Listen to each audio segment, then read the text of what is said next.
Hello, everyone, and welcome back to another edition of Reporter's Notebook. For those of you who've maybe never had a chance to tune into Reporter's Notebook before, it's a really fun segment we get to do here, one of my personal favorites, where sort of towards the end of our work days, we get to bring in some coworkers in here to the digital studio and dive a little deeper into the stories that they cover for you guys each and every day and just get a little personal. What is it like to be a news reporter? What's it like to work behind the scenes at WNCT? So today I am joined by a new face for Reporter's Notebook, but definitely not a new face if you watch our Channel 9 news. So I'm joined by Miss Adrianna Hargrove. How are you doing today? Good. I'm doing really good. Awesome. So introduce yourself for us. You just started within the last couple months. You are our new weekend morning anchor as well as one of our new reporters. So give us a little introduction. Where are you coming from and what are you all about? Well, I'm from Virginia. I'm a Virginia native, born and raised. And I graduated from Avery University in 2017, where I majored in communications journalism. I didn't get a job right after college when I graduated. I had to work at Applebee's part-time, and then I worked there for 4 to 6 months, and then I became a makeup counter manager at a department store called Peebles. I stayed there for about a year, and I enjoyed it. I loved it. I love makeup. I love skincare. But I still wanted to be in news. I still wanted to go for what I got my degree in.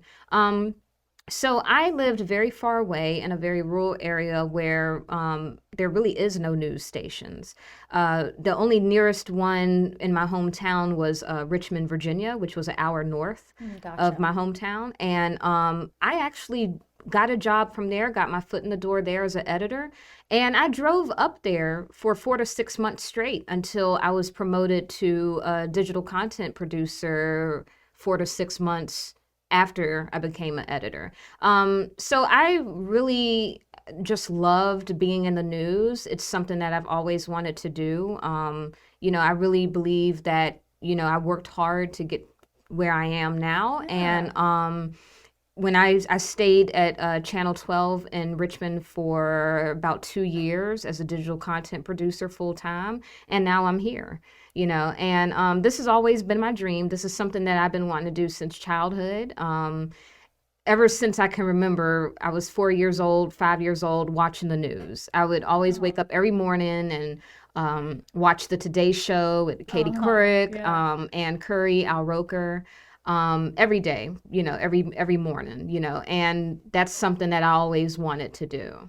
I love that. That is such how can you have a better backstory than that? Like, this was your dream as a kid. You used to watch the news every morning and when you get home from school, and now here you are. I love that. Yeah, a lot of people think it's cliche, you watch the news and now you want to, but literally, I mean, watching it and seeing how they do things, it's something that I wanted to do, for sure. Absolutely. And we were very happy to have you. So I'm so glad you were finally joining me for a Reporter's Notebook. I'm so happy. Absolutely, yeah. As I said before, these are my favorite segments because it's the time of the day where, seriously, at the end of our day, we just get to come in here and seriously just have a conversation. And what is better than that? That after a long day of work, you just get to come in here and chit chat about everything and anything. Exactly, and connect with people too. Absolutely. Well, let's go ahead and dive right into your main story for today because as many of you know, our reporters, our MMJs, do 2 stories a day. So one is a much bigger version of the story, what they call their main piece, and then they do a shorter version for another story as well. So let's talk about your main piece. You talked about SAT prep scores or SAT testing, and how that's actually changing. There's a shift coming about with that. So talk to us about what some of those changes are going to look like.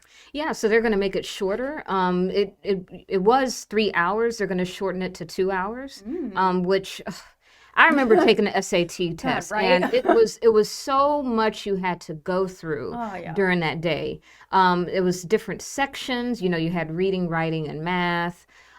So they're going to shorten it, and they believe that that's really beneficial and helpful, because, not everybody has a long attention span, especially nowadays. Absolutely. And Brittany Norman, which was the lead counselor I talked to for my story today, she said that in the digital age, our attention spans just aren't long enough anymore like they used to be. So they're going to shorten the SAT time, and then they're also going to make it digital. And Brittany Norman said that because, students have been doing everything from home digitally for the past couple of years since the pandemic began, changing it to a digital format will be much more helpful and much more relatable, to the students taking the test. So I think it's a really good idea personally, because like I said, when I took the SAT test in, oh goodness, like Right. 2012, 2013, it was a lot. It was a lot. Yeah. And I had to go to the prom later that evening Oh too. my So gosh, it was, no. yeah, it was On a the lot. same day? Yeah, on the same day. So it was a lot. It was a lot, Oh my gosh, I totally remember that too, what you're saying. That really, the fact that we were as young kids were really expected to sit there for a 3 to 4 hour test. And most people, you don't take it one time. A lot of people take it multiple times. So you're right. That is crazy to think, wow, how did I sit there and do that Yeah. all those years ago? That is crazy. But Yeah. I think you're right. That is such a great way for kids, especially in this day and age, especially with the pandemic, really exacerbated the use of digital equipment and technology. This is such a great way to kind of make a really, I think, natural shift into where, our society is going. So I think this is really awesome for kids. And I thank you so much for covering this story. I think this is so cool. Thank you. So if you guys want to check out more on Adrianna's main story, you can, of course, always check that out at our website at WNCT.com. But now we're going to transition, get a little more personal, a little more fun side of Reporter's Notebook. So you're from Richmond, Virginia, from the Virginia area, which I am as well. So I'm sure you're used to like a pretty decent amount of snow, right? During the wintertime, even though we're one state away, the difference is pretty drastic, I'd say. It is, because they say, from what I've learned since being here is that, this area of North Carolina hardly gets any snow. Yeah, like nothing. Yeah. Like sometimes it'll snow, but it doesn't really stick all that much. Right. So this past weekend, I was living my best absolute life ever. I was living my dream. And I was not. You're not a snow girl? Not a snow fan, not a snow fan at all. Like I told Alex over the weekend during our newscast when all the snow came, I was expecting 2 to 3 inches. Right. But it had to have been about 5, possibly 6 inches out there. Ooh, yeah. I was not expecting that when I woke up that morning. Oh, So I that was bet. very shocking to me. And I was thinking to myself, this is just like Virginia. Oh, Lord. And you had to drive in it at like 2 a.m, too. So Yeah, I'm sure and- that was not fun. And that's another thing too. I was very nervous because I've never Yeah. driven in snow like that before. Usually, in Virginia, the roads would be clear and then I might drive. So that was right when the snow had just came. It was a fresh coating of snow on the ground.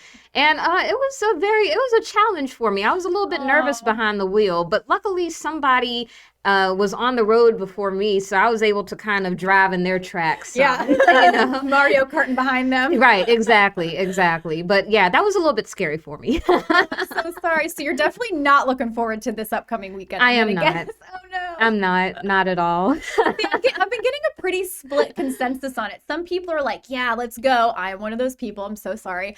But so everyone else I'm hearing from is really like, oh, no, bring the 80 degrees back. I'm sick of this. I'm over it. That's me. Bring the 80 degrees back. But listen, I am happy for the people who do enjoy the snow, who do enjoy the cold weather.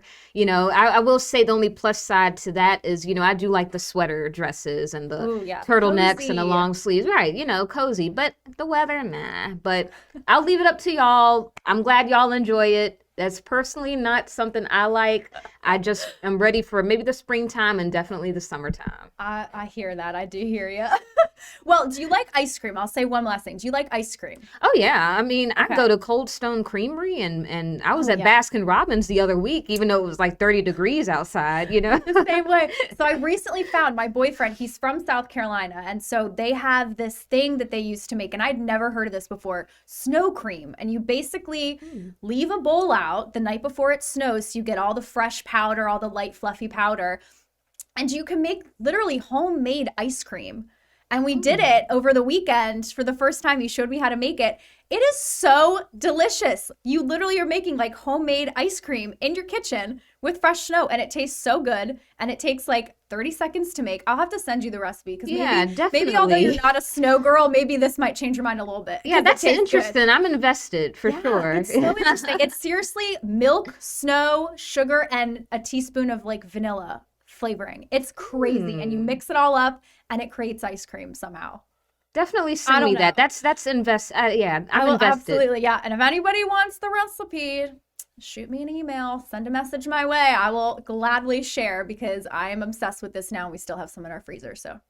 That's very interesting. Awesome. Well, thank you so much, Adrianna, for taking the time out of your day to chat with us real quick here on Reporter's Notebook. Much appreciated, and I'm sure we'll be seeing your face very soon here in the future on Reporter's Notebook again. So thank you, and thank you guys for watching another edition, and we'll see you next time.